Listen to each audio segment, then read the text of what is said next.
Today, we're diving into a world that's all around us, but pretty much invisible. We're talking about the incredible superhighway that exists inside every single plant, the system that allows them to grow, to thrive, and to become the giants we see. Let's get into how they pull it off. So, it really boils down to two huge, kind of mind-bending challenges. First, how on earth does a plant get water from its roots, deep in the ground, all the way up to its very top leaves? And then, once it's made all that sugary food up in the leaves, how does it get that energy back down to feed the rest of the plant, like the roots? Seems impossible, right? Well, nature has a seriously elegant solution. And that solution is called the vascular bundle. Honestly, just think of it as the plant's all-in-one plumbing and circulatory system. It's this continuous network that runs all the way from the tiniest root tip up the stem and out into every single leaf. And it's made of two highly specialized tissues, each one designed to solve one of those big problems we just mentioned. Okay, let's tackle the first challenge, getting that water up against gravity. For this job, plants use a super powerful one-way pipeline. It's called the xylem. Now take a look at this. We're not just looking at a random tube here. What you're seeing is a masterpiece of natural engineering. This is a xylem vessel, and every single part of its structure is perfectly, and I mean perfectly, designed for one job, moving huge amounts of water straight up. So let's break that design down. First off, and this is wild, the cells that make up this pipe are dead. They're completely hollowed out. There's no cytoplasm, no nucleus, nothing inside to get in the way of the water. This makes a perfect, empty pipe with almost no resistance.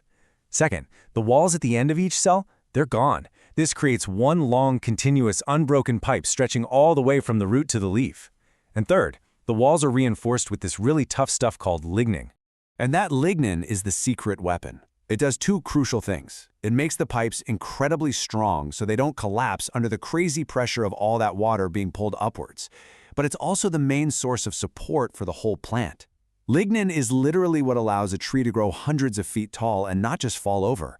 It's structure and plumbing all in one. So, that's the water problem solved. But what about the food? Well, that takes a totally different kind of system. Enter the phloem, the plant's personal food delivery network. And right away, you can see just how different this is. I mean, look at it. Unlike that simple, empty xylem pipe, the phloem is this complex structure built from living cells.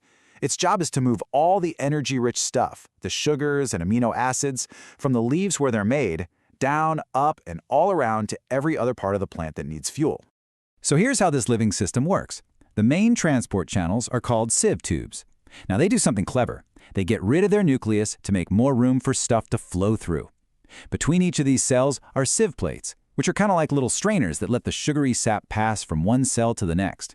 But wait, if they don't have a nucleus, how do they stay alive? Well, they have a life support system. These are the companion cells right next to them. They have a nucleus and they're packed with mitochondria, the cell's power plants, basically acting like little engines, providing all the energy needed to actively move the sugars around. Okay, so we have these two amazing but very different systems working right next to each other. So let's put them head to head. It's the best way to really see what makes each one so special. I mean, this slide says it all, doesn't it? On the left, you've got the xylem, simple, clean, hollow, non-living. It's a passive pipeline. Then on the right, you have the phloem. It's complex, it's intricate, it's a bustling network of living cells, an active transport system. The difference is just stunning when you see it like this. So this is the absolute crucial point. It's this fundamental difference in their state. Xylem is basically the architectural remains of dead cells, put together to make a perfect piece of plumbing. Phloem, on the other hand, is a dynamic, living tissue that needs a constant supply of energy to do its job. One is passive, the other is active. And here it is, the ultimate cheat sheet. This table right here is the aha moment. Let's run through it. Xylem moves water and minerals. Phloem moves sugars and amino acids. Xylem's flow is only one way, up. Phloem's flow goes in all directions, wherever the food is needed. And the big one, xylem cells are dead, phloem cells are living. Two completely different jobs and two perfectly adapted designs. All right, so let's just zoom out one last time and really appreciate the sheer elegance of this whole system working together. And this isn't just theory or neat diagrams in a textbook. What you're looking at here is a real cross-section of a plant root under a microscope. You see those big, open circles stained in red? That's the xylem. And all that tissue stained green surrounding it, that's the phloem. They're real. They're right there, side by side, working in perfect harmony, just like we talked about. So if there's one single thing you take away from all of this, it should be this.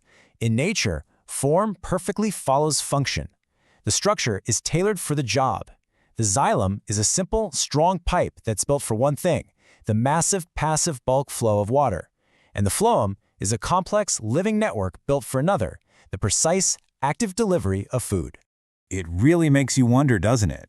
If this incredibly sophisticated system is just the plant's plumbing, what other amazing feats of engineering are hidden in plain sight inside the quiet, green world that's all around us?